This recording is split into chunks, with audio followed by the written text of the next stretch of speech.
Puedes desaparecer y nadie va a extrañarte. Esas fueron las palabras exactas que Carolina me lanzó a la cara mientras cortaba el pollo asado que yo había preparado con mis propias manos. Lo dijo con una sonrisa helada, masticando despacio, como si estuviera saboreando no solo la comida, sino también mi humillación. César, mi hijo, siguió comiendo como si nada hubiera pasado. Lucía, mi nieta de 16 años, bajó la mirada hacia su plato. Y yo me quedé inmóvil, con el tenedor suspendido en el aire, sintiendo cómo el mundo se desplomaba a mi alrededor. Lo que Carolina no sabía en ese momento era que el apartamento donde vivían, donde dormían cada noche, donde guardaban todos sus sueños y planes, me pertenecía, completamente, desde hacía 15 años. Pero eso ella lo descubriría muy pronto. Déjame llevarte de vuelta a esa mañana de domingo. Era octubre, uno de esos días donde el sol se filtra por las cortinas de encaje que yo misma había bordado años atrás. El aroma del sofrito llenaba toda la cocina, mezclándose con el olor del pan recién horneado que había sacado del horno a las 7 de la mañana. Todo estaba perfecto. La mesa puesta con el mantel de lino blanco, los platos de porcelana que heredé de mi madre, las copas de cristal que brillaban bajo la luz dorada de la tarde. Había pasado 3 horas preparando ese almuerzo. Pollo asado con hierbas, papas doradas, ensalada fresca y el flan de vainilla que tanto le gustaba a Lucía. Carolina llegó tarde, como siempre. Escuché sus tacones resonando en el pasillo antes de que tocara la puerta. Cuando abrí, me recibió con esa sonrisa que ya conocía demasiado bien. Perfecta, calculada, fría. Su cabello rubio platinado recogido en un moño alto, vestida con un traje sastre que probablemente costaba más que mi pensión de 3 meses. «Hola, suegrita», me dijo, besando el aire cerca de mi mejilla sin realmente tocarme. César apareció detrás de ella, cargando a Lucía de la mano. Mi nieta me abrazó con esa calidez genuina que solo ella sabía darme. «Abuela, huele delicioso», susurró en mi oído, y por un momento todo pareció estar bien. Durante los primeros minutos, la conversación fluyó como agua mansa. César habló sobre su trabajo en la empresa de construcción. Carolina mencionó algo sobre unas vacaciones que estaban planeando. Lucía nos contó sobre sus clases de danza, pero yo debería haber notado las señales. Debería haber prestado atención a cómo Carolina miraba cada rincón de mi sala, como si estuviera evaluando, midiendo, calculando. Sus ojos se detuvieron en el cuadro de mi difunto esposo, en el aparador de caoba, en las cortinas que tanto le habían gustado. «Este lugar tiene tanto potencial», comentó mientras servía el vino. «Con algunas renovaciones podría valer una fortuna». Fue entonces cuando todo comenzó a cambiar. La atmósfera se espesó como cuando se avecina una tormenta. Carolina comenzó así a hablar de planes, de cambios, de decisiones que según ella ya estaban tomadas. «Hemos estado pensando en remodelar», dijo, señalando las paredes con el tenedor. «Estas paredes son muy oscuras, necesitan más luz. Y esta cocina definitivamente necesita una renovación completa». Hablaba como si fuera la dueña, como si yo fuera una invitada en mi propia casa. César asentía. Mi nieta seguía comiendo en silencio. Y yo sentía como algo muy profundo dentro de mí comenzaba a despertar. Fue cuando cortó otro pedazo de pollo que Carolina pronunció esas palabras que se clavaron en mi alma como dagas afiladas.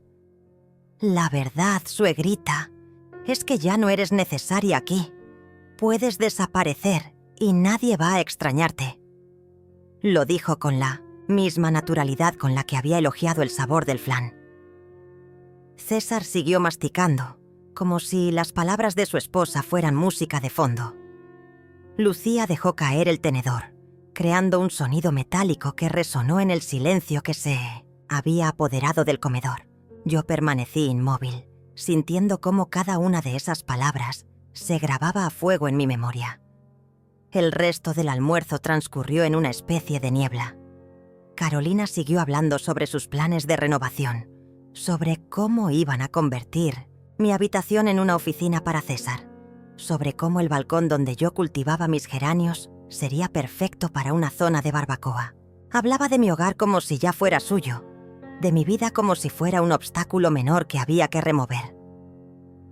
«Podríamos conseguirte un lugar en una residencia», comentó mientras se servía más vino.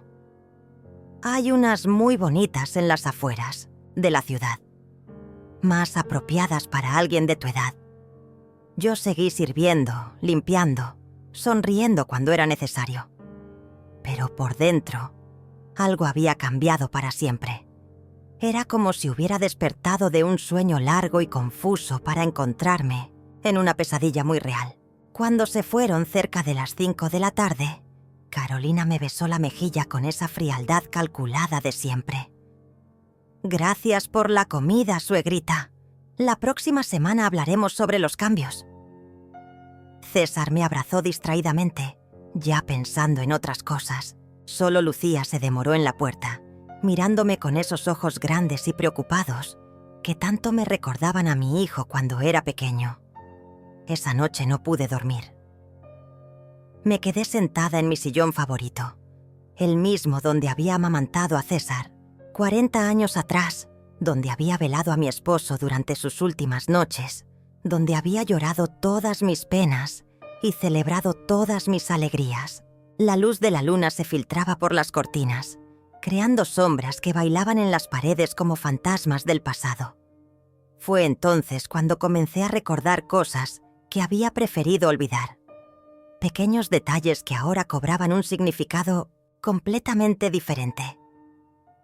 Recordé cómo, 3 meses atrás, Carolina había preguntado casualmente sobre los documentos de la casa. «Por seguridad», había dicho, «sería bueno saber dónde guardas los papeles importantes». Recordé también cómo había insistido en acompañarme al banco cuando fui a renovar mi tarjeta de débito y cómo sus ojos habían observado cada movimiento cuando marqué mi clave. Recordé las veces que había llegado temprano a mi casa, antes de que César terminara el trabajo, y cómo siempre tenía una excusa perfecta para estar allí. «Vine a hacerte compañía», decía, pero ahora me daba cuenta de que sus ojos recorrían cada rincón como si estuviera tomando inventario. La realidad comenzó a acomodarse en mi mente como piezas de un rompecabezas que finalmente encontraban su lugar. Carolina no había llegado a mi vida por casualidad. Desde el primer día había mostrado un interés particular por mi situación económica, por mis propiedades, por mi soledad. Recordé cómo había manipulado a César para que se mudaran conmigo, temporalmente, después de su boda, hace ya 5 años. 5 años durante los cuales había ido ganando terreno silenciosamente, convirtiendo a mi propio hijo en su cómplice, sin que él siquiera se diera cuenta. Pero había algo que Carolina no sabía, algo que cambiaría toda la ecuación de poder entre nosotras. Mientras ella planeaba mi desaparición, yo guardaba en mi caja fuerte los documentos que probaban que el apartamento donde vivían, donde dormían cada noche, donde hacían sus planes de futuro, me pertenecía completamente. Lo había comprado 15 años atrás, cuando vendí la casa familiar después de la muerte de mi esposo. César nunca había preguntado de quién era la propiedad. Simplemente había asumido que Carolina tenía razón cuando ella le dijo que habían conseguido un gran alquiler. La mensualidad que me pagaban cada mes ni siquiera cubría los gastos de mantenimiento, pero yo había preferido callar por amor a mi hijo y a mi nieta. Esa madrugada, mientras el resto del mundo dormía, yo me dirigí hacia el armario de mi habitación, donde guardaba la caja fuerte que mi difunto esposo había instalado años atrás. Mis manos temblaban ligeramente cuando marqué la combinación, la fecha de nacimiento de Lucía. Dentro estaban todos los documentos que Carolina tanto había querido ver. La escritura del apartamento a mi nombre, los recibos de los servicios, los comprobantes de pago del impuesto predial. Todo perfectamente ordenado y actualizado. También estaban las fotografías de las transferencias bancarias que César me había hecho durante estos 5 años, creyendo que pagaba alquiler a un propietario ficticio que Carolina había inventado. Mientras revisaba cada documento bajo la luz tenue de la lámpara de mi mesita de noche, comencé a entender la dimensión real del engaño. Carolina no solo había mentido sobre el alquiler, también había estado cobrando una comisión de administración que supuestamente pagaba al propietario imaginario, dinero que, por supuesto, había ido directamente a su cuenta personal. Mi hijo había estado financiando su propia estafa sin saberlo. La ironía era tan amarga que casi me hizo reír. Casi. Pero había más. Entre los papeles encontré algo que me heló la sangre. Una fotocopia de mi documento de identidad que no recordaba haber dado a nadie. Al lado, había unas anotaciones con letra de Carolina. Números de cuentas bancarias, fechas, montos. Estaba planeando algo mucho más grande que simplemente echarme de casa.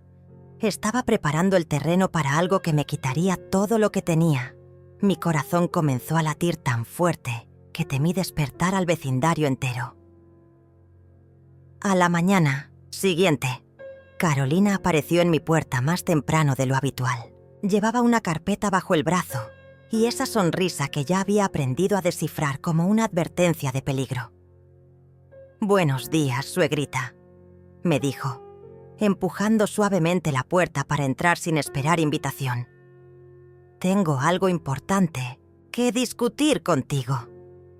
Se sentó en mi sofá como si fuera suyo. Abrió la carpeta y sacó varios documentos. «He estado investigando y creo que ya es hora de que hagas algunos cambios importantes en tu vida». Los documentos que me mostró eran folletos de residencias para adultos mayores. Lugares que costaban 3 veces mi pensión mensual.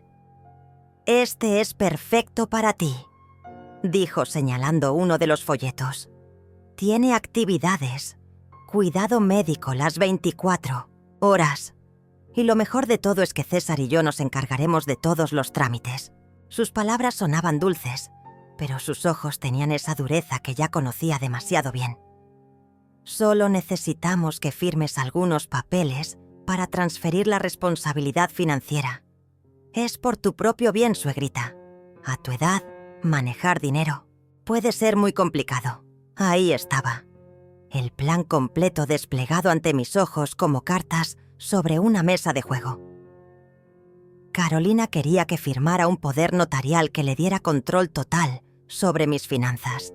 Quería que vendiera todo lo que tenía para pagar por una residencia que ella había elegido, mientras César y ella se quedaban con mi apartamento gratuitamente. Todo envuelto en un discurso sobre mi bienestar y mi edad. «Por supuesto», continuó, «César está completamente de acuerdo. De hecho, fue él quien me pidió que hablara contigo. Está muy preocupado por tu capacidad para vivir sola».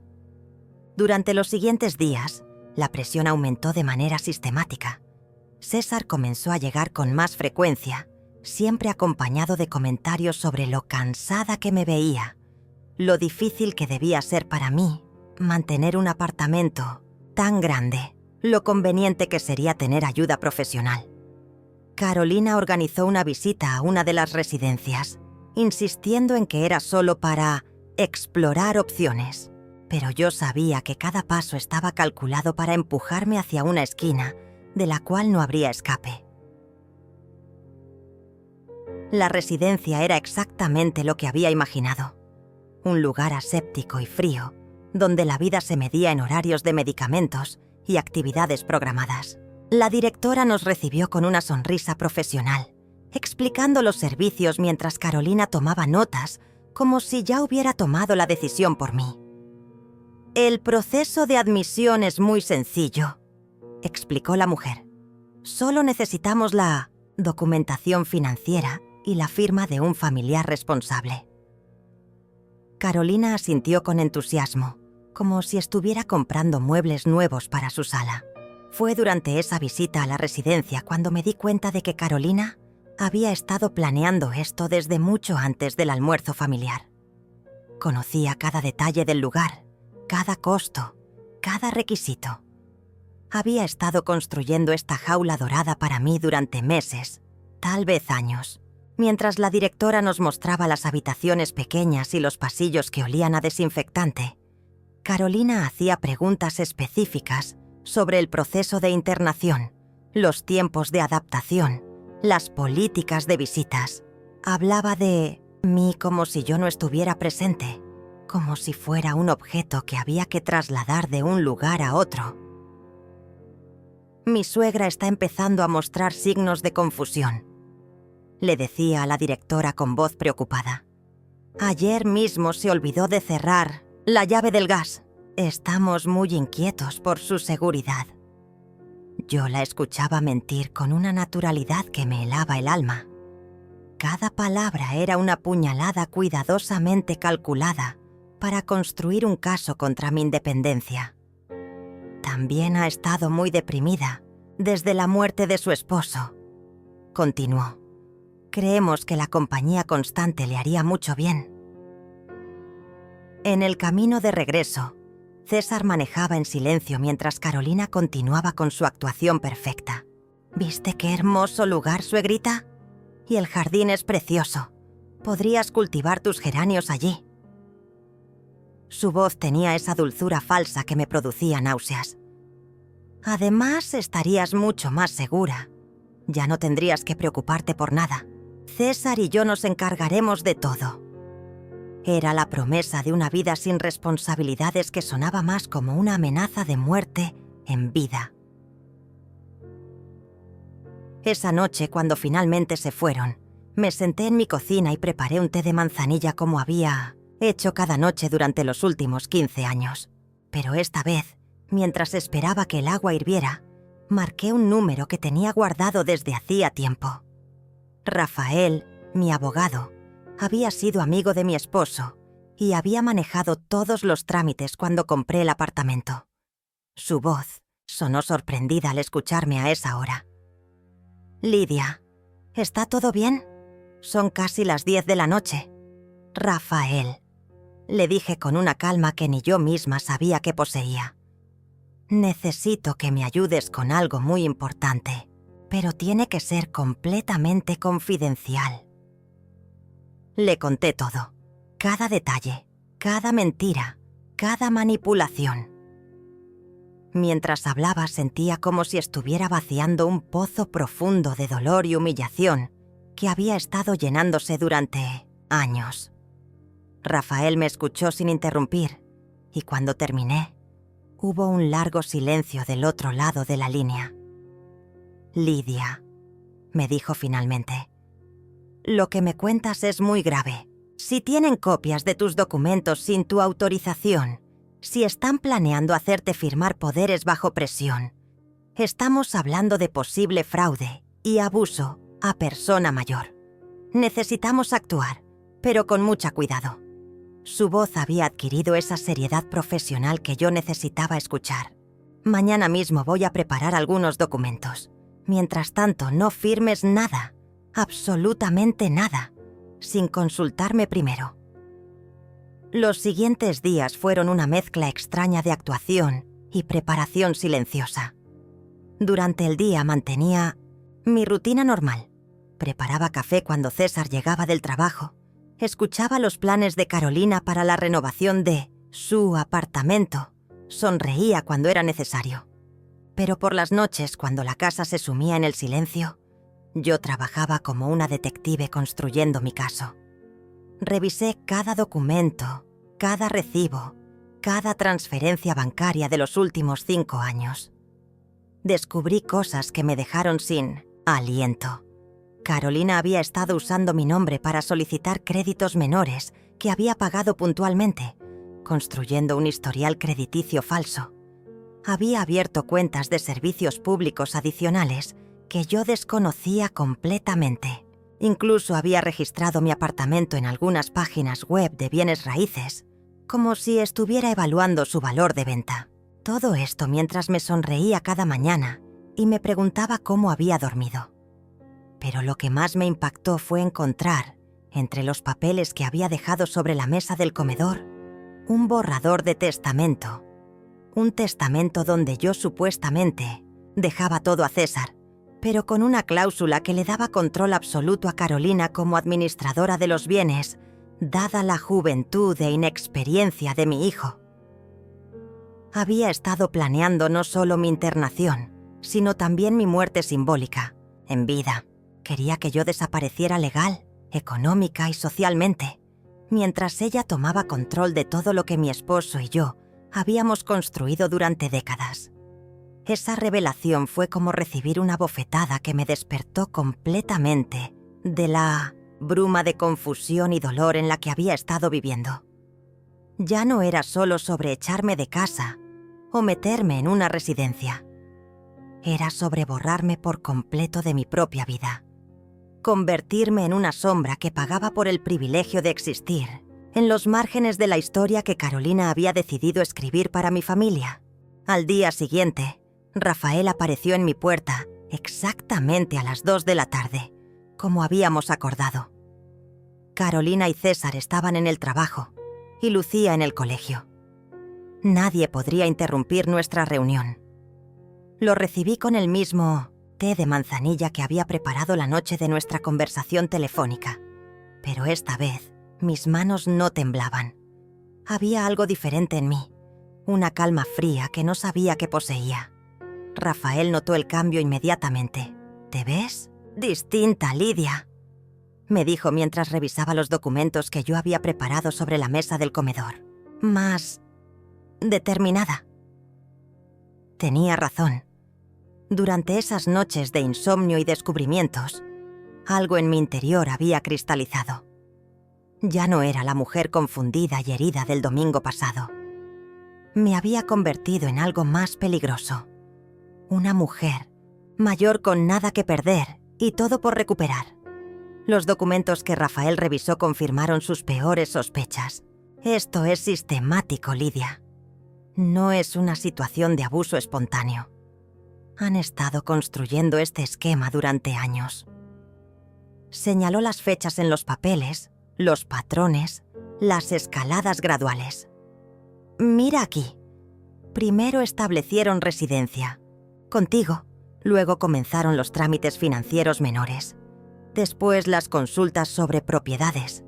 Y ahora el empujón final hacia la internación. Es un manual de manipulación económica de personas mayores. Pero Rafael tenía un plan. No solo para detenerlos, sino para darles una lección que nunca olvidarían. «Vamos a usar su propia estrategia contra ellos», me explicó con una sonrisa que me recordó por qué mi esposo lo respetaba tanto. «Ellos creen que eres vulnerable e ignorante. Vamos a dejar que sigan creyéndolo, mientras nosotros preparamos el contraataque perfecto». Sus palabras sonaron como música celestial en mis oídos. El primer paso era proteger mis activos. Rafael preparó documentos para transferir temporalmente la propiedad del apartamento a un fideicomiso familiar, del cual yo era la única beneficiaria, pero que Carolina no podría tocar ni conocer. También cambió todos mis accesos bancarios y estableció alertas para cualquier movimiento inusual en mis cuentas. «Ahora eres invisible para ellos financieramente», me explicó. «Pero ellos no lo sabrán hasta que sea demasiado tarde». El segundo paso era la documentación. Rafael instaló discretamente cámaras de seguridad en puntos estratégicos de mi apartamento. Necesitamos grabar sus confesiones, sus amenazas, sus intentos de manipulación, me dijo mientras colocaba una cámara diminuta detrás del marco de fotos de mi esposo. «La ley protege a las personas mayores, pero necesitamos pruebas irrefutables». También me dio una grabadora digital del tamaño de un lápiz labial que podía llevar en el bolsillo. Esa tarde, cuando Carolina llegó con más folletos de residencias y formularios para firmar, yo estaba lista. La recibí con la misma sonrisa cansada de siempre, pero esta vez Cada palabra que pronunciaba quedaba registrada en alta definición. «Suegrita, traje los papeles que discutimos», me dijo, desplegando documentos sobre mi mesa de comedor, como si fuera una vendedora de seguros. «Rafael, tu abogado amigo, ya revisó todo y dice que está perfecto». La mentira sobre Rafael fue tan descarada que casi me hizo reír. Pero mantuve mi expresión de confusión y preocupación mientras ella me explicaba cada documento. «Este es para transferir la administración de tus finanzas a César», me decía señalando con su pluma dorada. «Y este otro es para preautorizar tu ingreso a la residencia cuando sea necesario. Solo por precaución, por supuesto». Sus mentiras fluían con una naturalidad escalofriante. «No sé, Carolina», le dije con voz temblorosa. «Son muchos papeles. ¿No podríamos esperar un poco más?». Era exactamente la respuesta que ella esperaba. Sus ojos se iluminaron con esa satisfacción depredadora que ya conocía demasiado bien. «Ay, suegrita, pero es que cada día que pasa es más peligroso para ti vivir sola. Ayer mismo el vecino de abajo comentó que escuchó ruidos extraños de tu apartamento por la noche. Estamos muy preocupados».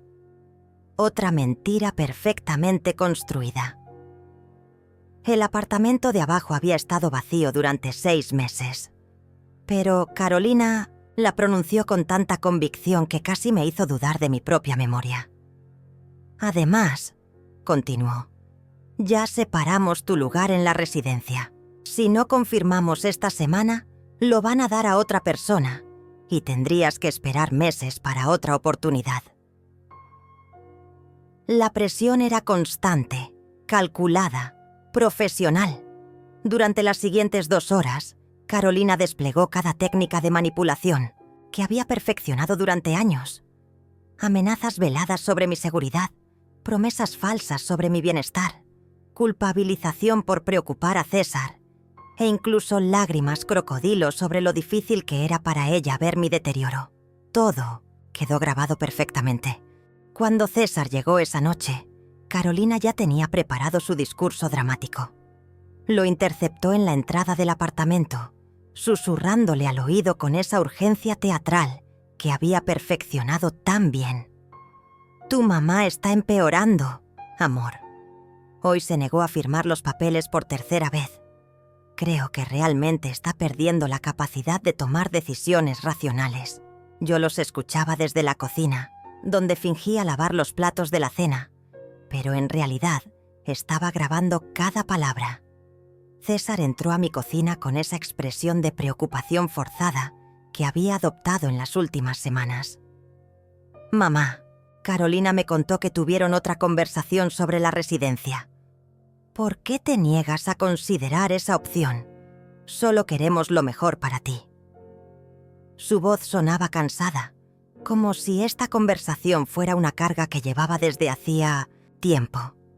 Mi hijo, mi pequeño César, que había cuidado con tanto amor, ahora me hablaba como si fuera un problema que resolver. «Es que no entiendo por qué tengo que irme de mi casa», le respondí con la confusión genuina que sentía. «Aquí he sido feliz durante tantos años. Aquí están todos mis recuerdos». Mis palabras eran sinceras, pero también estaba dándole a Carolina más munición para su argumento sobre mi supuesta incapacidad mental.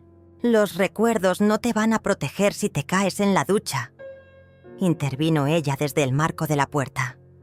«O si se te olvida cerrar la llave del gas como la semana pasada». La mentira sobre el gas la había repetido tantas veces que César ya la daba por cierta. «Mamá, eso es exactamente lo que nos preocupa», me dijo tomando mis manos entre las suyas. «No queremos que te pase algo grave cuando estés sola». La manipulación era perfecta. Usaba a mi propio hijo como instrumento de presión emocional. César realmente creía que estaba salvándome, cuando en realidad estaba participando en mi destrucción.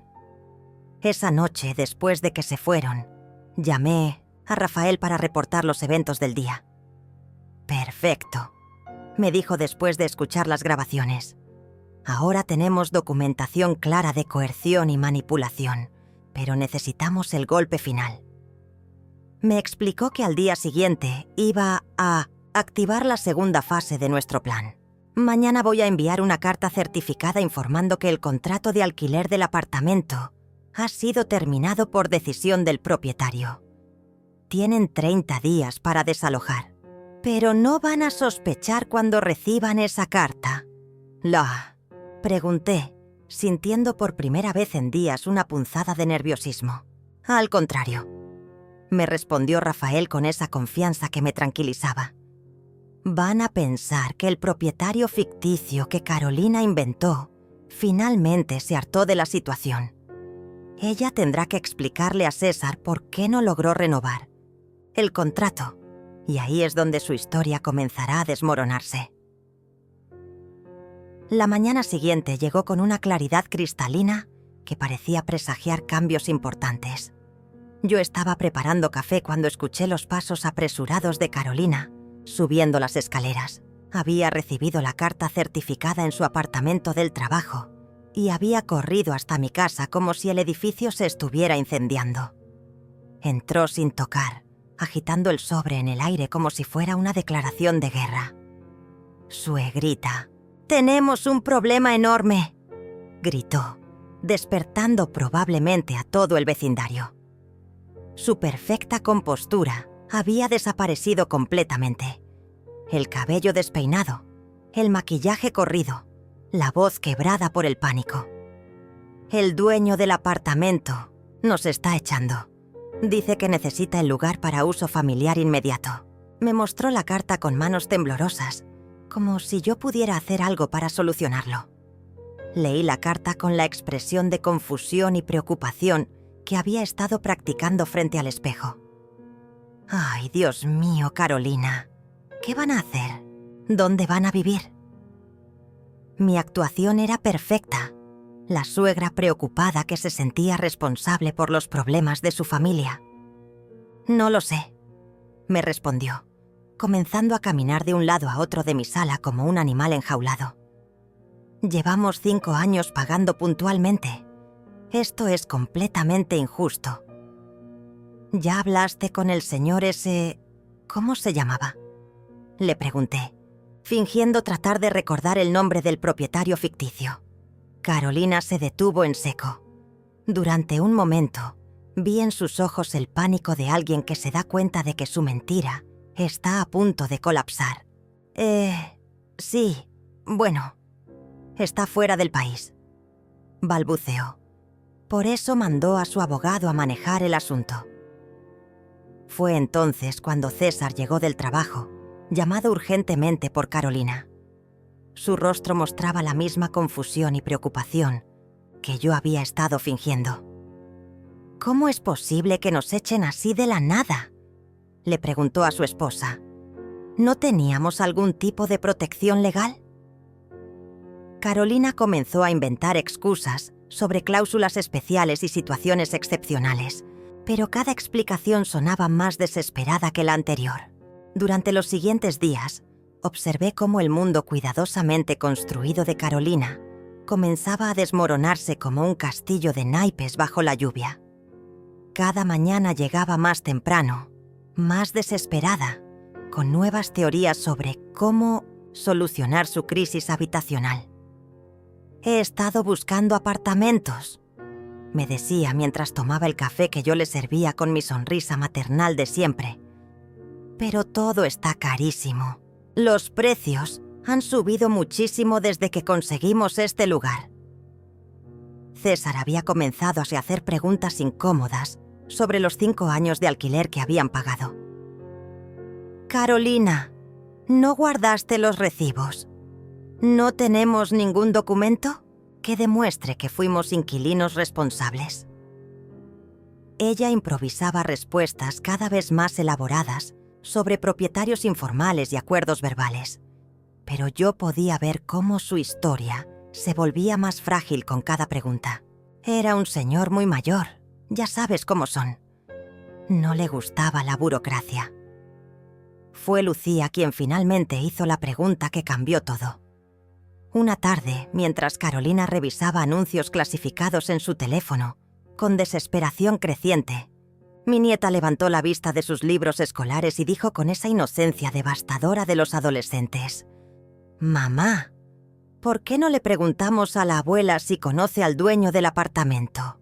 Ella vive aquí hace años. Seguramente lo ha visto».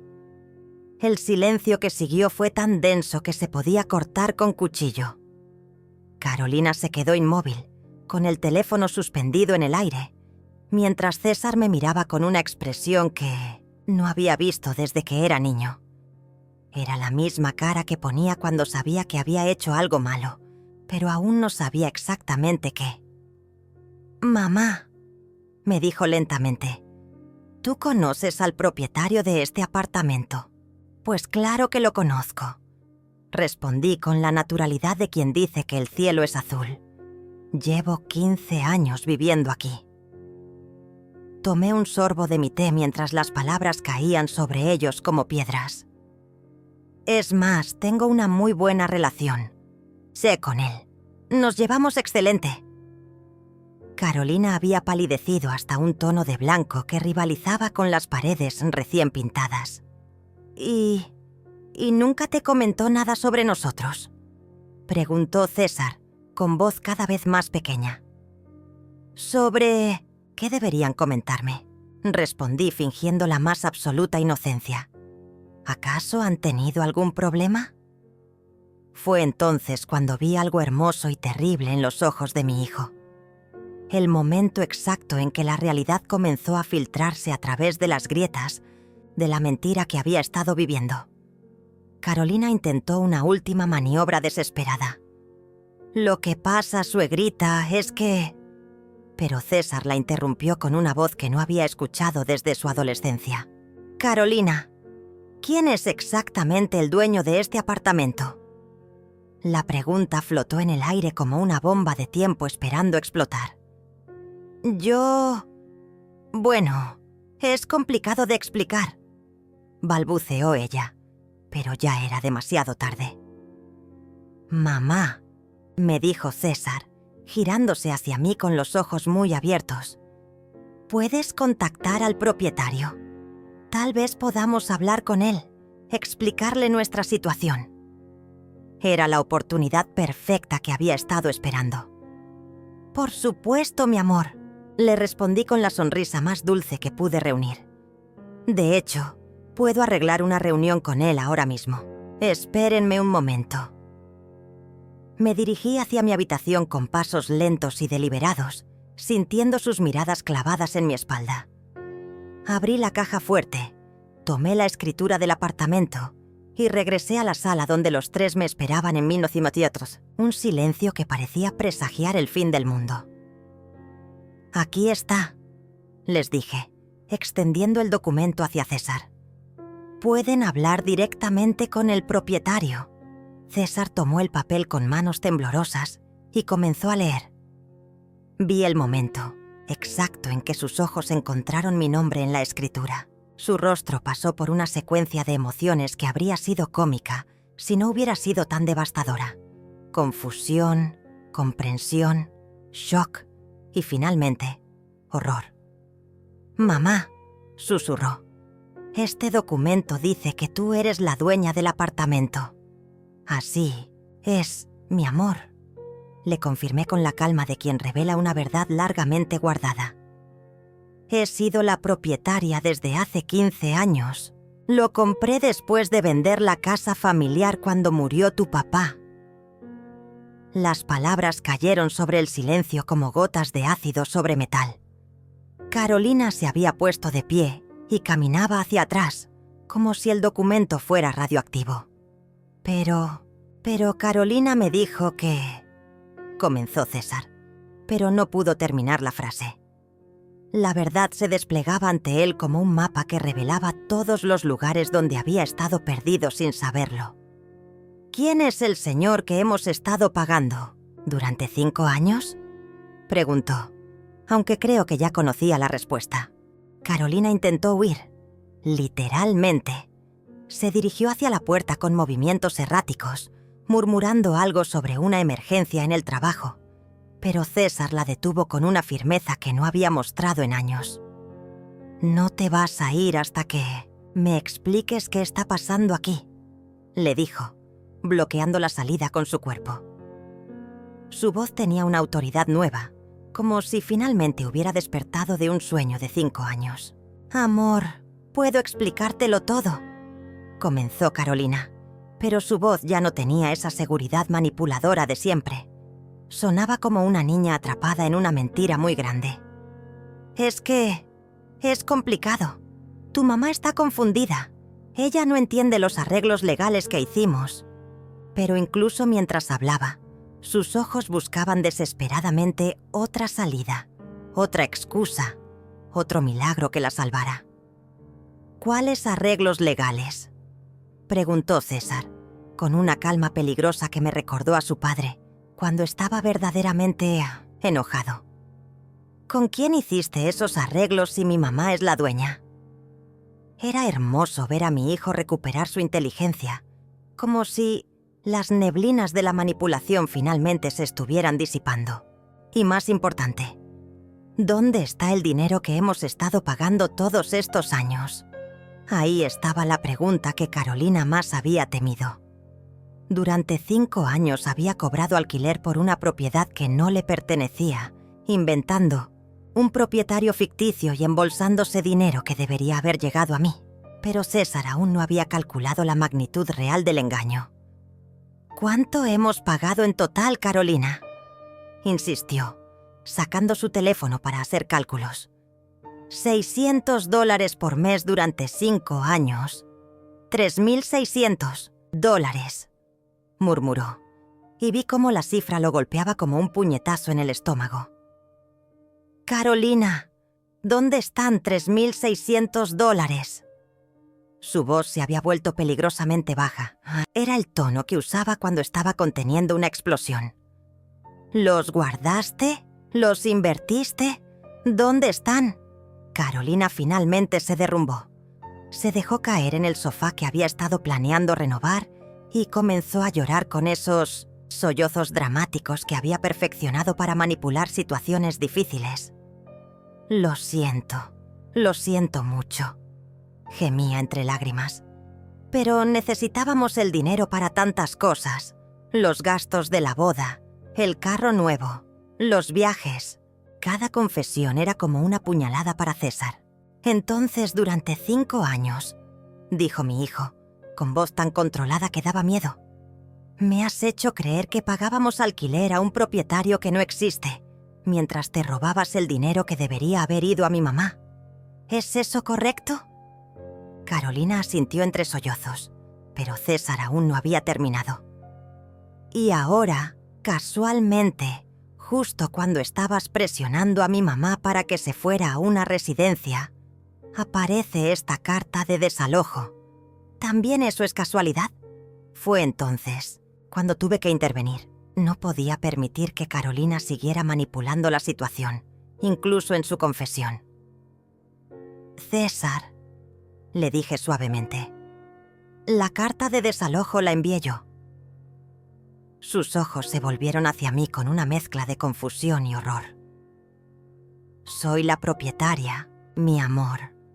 Tengo derecho a recuperar mi propiedad cuando considere necesario». El silencio que siguió fue absoluto. Incluso los ruidos de la calle parecían haberse detenido. Lucía, que había estado observando todo con los ojos muy abiertos, finalmente habló con esa claridad devastadora que solo tienen los adolescentes. «Entonces mamá nos robó el dinero del alquiler y la abuela nos está echando porque descubrió el robo. ¿Es eso?». «No exactamente, mi nieta», le respondí, acercándome para tomarle la mano. «La abuela no los está echando. La abuela está recuperando el control de una situación que se salió de las manos». Miré a César con toda la firmeza que pude reunir. «Durante 5 años he permitido que vivieran aquí prácticamente gratis, mientras tu esposa se robaba el dinero que me pagabas y planeaba internarme en una residencia para quedarse con todo lo que tengo». César se dejó caer en una silla como si sus piernas ya no pudieran sostenerlo. Mamá, yo no sabía nada de esto. Te juro que no sabía nada. Su voz estaba quebrada y por primera vez en meses vi en sus ojos al niño que había criado con tanto amor. Si hubiera sabido que eras la dueña, jamás habría permitido que te pagáramos alquiler. ¿Y si hubiera sabido lo que Carolina estaba planeando? Lo sé, mi amor, le dije sentándome junto a él. Sé que no sabías. Por eso no te estoy echando a ti. Te estoy echando a ella. Mis palabras cayeron sobre Carolina como una sentencia. Tienes 30 días para encontrar otro lugar donde vivir. César y Lucía pueden quedarse aquí todo el tiempo que quieran, pero tú ya no eres bienvenida en mi casa. Los días que siguieron fueron como observar un terremoto en cámara lenta. Carolina intentó todo. Lágrimas, amenazas, súplicas, promesas de devolver el dinero que había robado. Incluso trató de convencer a César de que yo estaba confundida, que había malinterpretado la situación, que ella era la verdadera víctima. Pero algo había cambiado irreversiblemente en mi hijo. Era como si hubiera despertado de un hechizo que había durado 5 años. No, Carolina, le dijo una mañana cuando ella intentó una nueva versión de su historia. Ya no funciona, ya no te creo. Su voz tenía una firmeza que no había escuchado desde que era un adolescente, defendiendo sus principios. Mi mamá tiene 74 años y tú has estado planificando robarle todo lo que tiene. Eso no se malinterpreta. Eso se llama abuso a persona mayor. César había encontrado en Internet artículos sobre fraude financiero contra adultos mayores, y cada línea que leía era como una descripción exacta del plan de Carolina. «Mira esto», me dijo una tarde, mostrándome su teléfono. Aislamiento de la familia, control progresivo de finanzas, presión para cambios de residencia, creación de dependencia. Carolina siguió el manual paso a paso. Su indignación crecía, con cada descubrimiento. Pero lo que más me emocionó fue ver cómo Lucía se acercó a mí durante esos días difíciles. «Abuela», me dijo una tarde mientras preparábamos juntas el café. «Yo siempre supe que algo no estaba bien. Mamá hablaba de ti como si fueras una carga, pero tú nunca has sido una carga para nadie». Sus palabras fueron como bálsamo para heridas que ni siquiera sabía que tenía. Carolina hizo un último intento desesperado. Llegó una noche con un abogado que había contratado, un hombre joven que claramente no conocía todos los detalles del caso. «Mi cliente tiene derechos como inquilina», declaró con esa arrogancia que solo poseen los abogados novatos. «No pueden echarla sin causa justificada». Fue entonces cuando Rafael hizo su aparición estelar. «En realidad», dijo Rafael, entrando a mi sala con una carpeta llena de documentos, «su cliente no tiene ningún derecho porque nunca fue inquilina legal de esta propiedad». Desplegó sobre mi mesa de comedor 5 años de evidencia. Las grabaciones de audio, las imágenes de video, los registros bancarios que mostraban a dónde había ido realmente el dinero del supuesto alquiler. Su cliente ha estado cometiendo fraude sistemático contra una persona mayor. Sugiero que se retire antes de que esto se convierta en un caso penal. El abogado de Carolina revisó los documentos durante 20 minutos, en un silencio que se volvía más incómodo cada segundo. Finalmente cerró su carpeta y se dirigió a Carolina con una expresión de disgusto profesional. «Señora, usted no me dio información completa sobre este caso. No puedo representarla en una situación de fraude documentado. Nuestra relación profesional termina aquí». Se marchó sin mirar atrás, dejando a Carolina sola con las consecuencias de sus actos. Fue entonces cuando Carolina finalmente entendió que había perdido. No solo había perdido el apartamento y el dinero, sino que había perdido a César y a Lucía. Mi hijo ya no la miraba con amor, sino con una mezcla de decepción y asco que era devastadora de presenciar. Todo este tiempo, le dijo esa última noche, pensé que te había casado con una mujer inteligente y ambiciosa, pero resulta que me casé con una estafadora. Carolina se fue en una madrugada de noviembre, cuando ella pensaba que nadie se daría cuenta. Pero yo estaba despierta, tomando mi té de manzanilla junto a la ventana, observando cómo cargaba sus maletas en un taxi. No hubo despedidas dramáticas, no hubo últimas súplicas, simplemente desapareció como había llegado, silenciosamente, calculadamente, sin dejar más rastro que el dolor que había causado. César encontró la nota que había dejado sobre la mesa del comedor. Era una confesión completa de todo lo que había hecho, escrita con esa letra perfecta que había usado para firmar documentos falsos durante años. Pensé que era más inteligente que todos ustedes, decía al final. Pero Lidia demostró que la experiencia siempre vence a la astucia.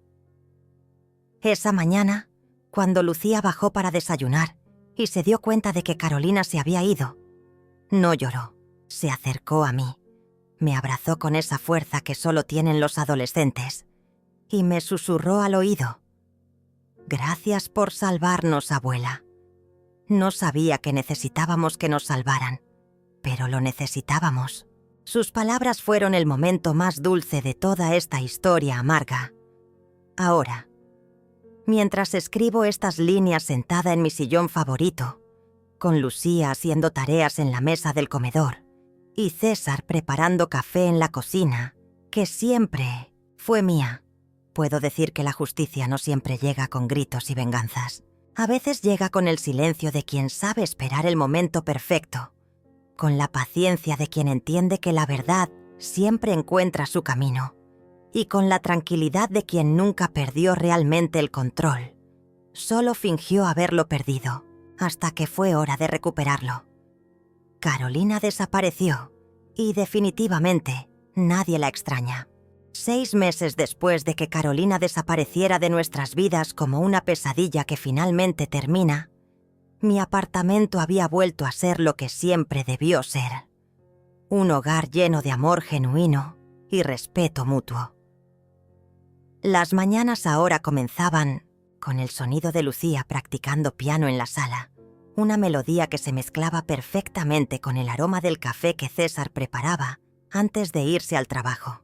Ya no había tensión en el aire, ya no había mentiras flotando como nubes tóxicas sobre nuestras conversaciones. Era como si hubiéramos estado viviendo bajo agua durante años y finalmente hubiéramos salido a la superficie para respirar aire puro. César había cambiado de manera profunda y hermosa. Era como si hubiera recuperado partes de sí mismo que había perdido durante esos 5 años de manipulación.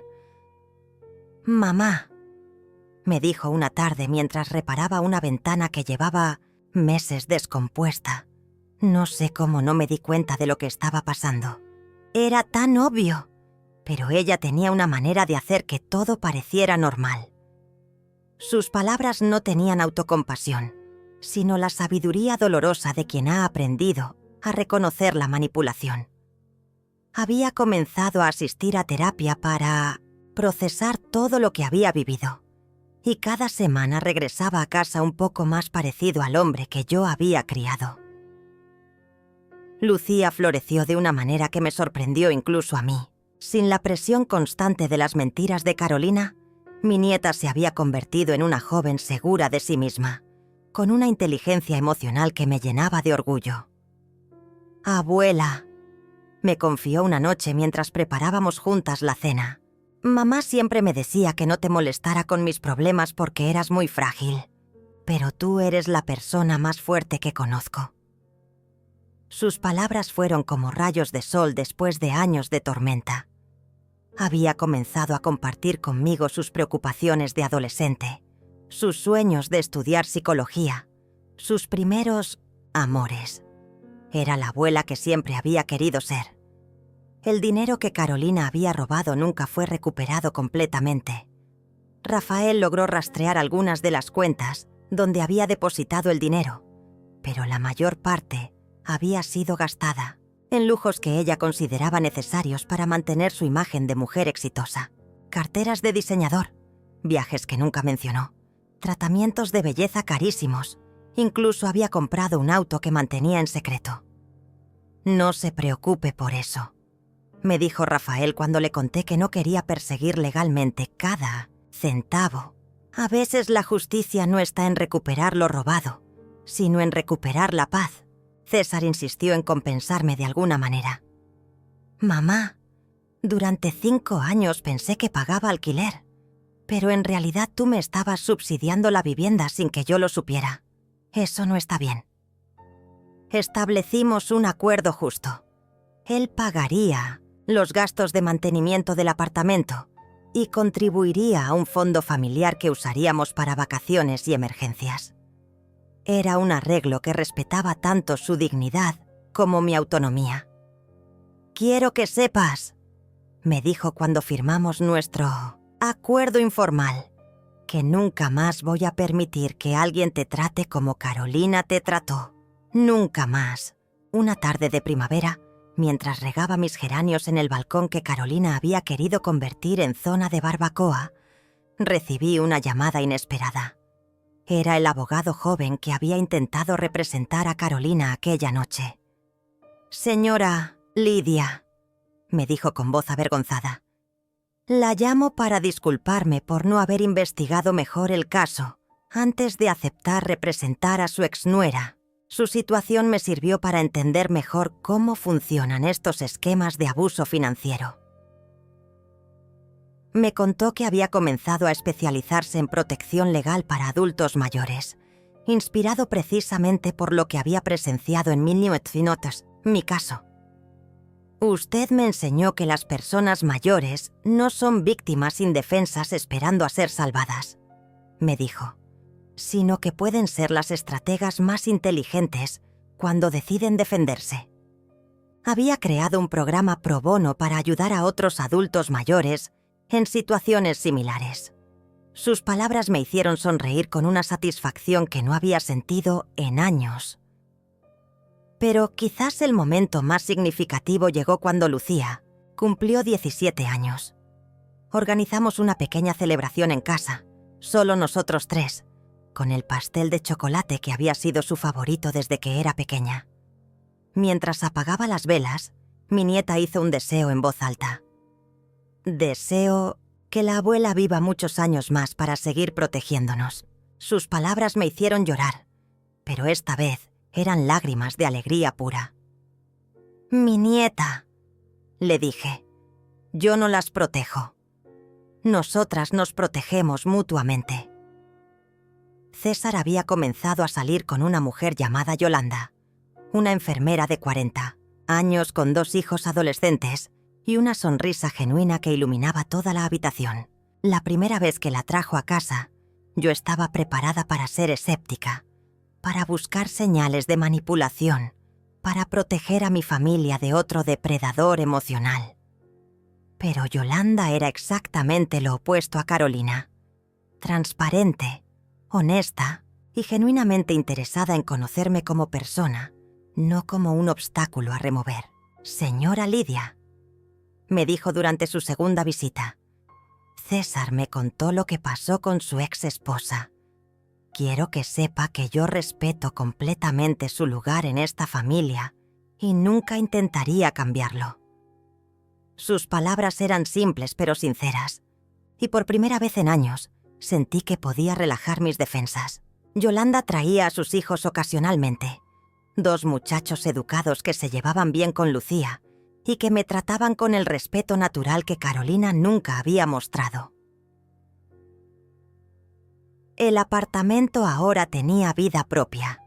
Los viernes por la noche, Lucía invitaba a sus amigas del colegio para estudiar en la mesa del comedor. El sonido de sus risas llenaba espacios que habían estado silenciosos durante demasiado tiempo. Los sábados, César cocinaba para todos nosotros, recuperando esa afición que había abandonado durante sus años con Carolina. Había descubierto su talento para la pasta italiana y experimentaba con nuevas recetas cada semana.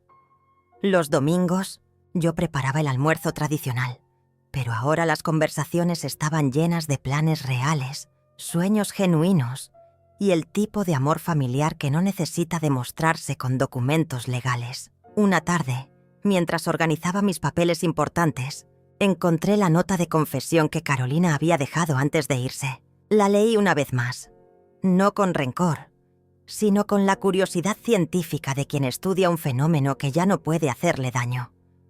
Sus palabras sobre ser más inteligente que todos nosotros me hicieron sonreír. Carolina nunca entendió que la verdadera inteligencia no está en la capacidad de engañar, sino en la paciencia para esperar el momento correcto de revelar la verdad. Guardé la nota en mi caja fuerte, no como un trofeo, sino como un recordatorio de que la edad no es sinónimo de vulnerabilidad, de que la paciencia puede ser el arma más poderosa y de que a veces la justicia más perfecta es simplemente permitir que las mentiras se colapsen bajo su propio peso. También guardé allí las grabaciones que Rafael había hecho, no para usarlas como venganza, sino como evidencia de que había sido capaz de protegerme sola. Recibí noticias de Carolina solo una vez más. Un mensaje de texto enviado desde un número desconocido, 3 meses después de su partida. «Perdón por todo», decía simplemente. No respondí. No había nada que decir. El perdón no se mendiga, se gana con acciones, no con palabras enviadas desde la cobardía del anonimato. César vio el mensaje cuando dejé mi teléfono sobre la mesa. «¿Vas a responder?», me preguntó. «No», le dije. «Las disculpas que llegan demasiado tarde solo sirven para quien las envía, no para quien las recibe». La vida había adquirido un ritmo nuevo y saludable. Por las mañanas, mientras preparaba mi café, escuchaba los sonidos de mi familia comenzando el día. La ducha de César, la música suave que Lucía ponía mientras se vestía para el colegio, el ruido de los platos del desayuno. Eran sonidos honestos, sin la artificialidad teatral que Carolina había impuesto durante tanto tiempo. Mis amigas del barrio, que habían sido testigos silenciosas de años de tensión familiar, comenzaron a comentar el cambio. «Lidia, ¿te ves años más joven?», me decía doña Emilia del apartamento de al lado. «Es que ya no cargo con el peso de las mentiras ajenas», le respondía. Y era absolutamente cierto. Había recuperado no solo mi hogar, sino también mi energía vital. Lucía había comenzado a traer novios ocasionales, muchachos tímidos que me saludaban con respeto genuino. «Abuela», me dijo una tarde después de que se fuera uno de ellos. «Le conté a Mario sobre lo que pasó con Carolina. Dice que eres una heroína». Me reí, pero sus palabras me llenaron de una calidez especial. «No soy una heroína, mi nieta. Solo soy una mujer que aprendió a defenderse». Rafael se había convertido en algo más que mi abogado. Era un amigo de confianza que visitaba ocasionalmente para tomar té y conversar sobre la vida. «Lidia», me dijo durante una de esas visitas, «su caso se ha convertido en un estudio de referencia en mi bufete. Otros abogados vienen a preguntarme cómo manejamos la situación». Era extraño pensar que mi dolor se había convertido en una herramienta para ayudar a otros, pero me daba satisfacción saber que mi experiencia podría proteger a otras familias. Ahora, cuando me siento en mi sillón favorito cada noche con mi té de manzanilla, puedo decir con certeza que Carolina tenía razón en una cosa. Alguien desapareció y nadie sintió su falta. Pero esa persona no fui yo. Fui yo quien se quedó, quien recuperó su hogar, quien protegió a su familia y quien aprendió que nunca es demasiado tarde para defenderse. El silencio de mi victoria es más dulce que cualquier grito de venganza. Y cada noche, antes de dormir, agradezco no solo por haber ganado, sino por haber ganado con dignidad,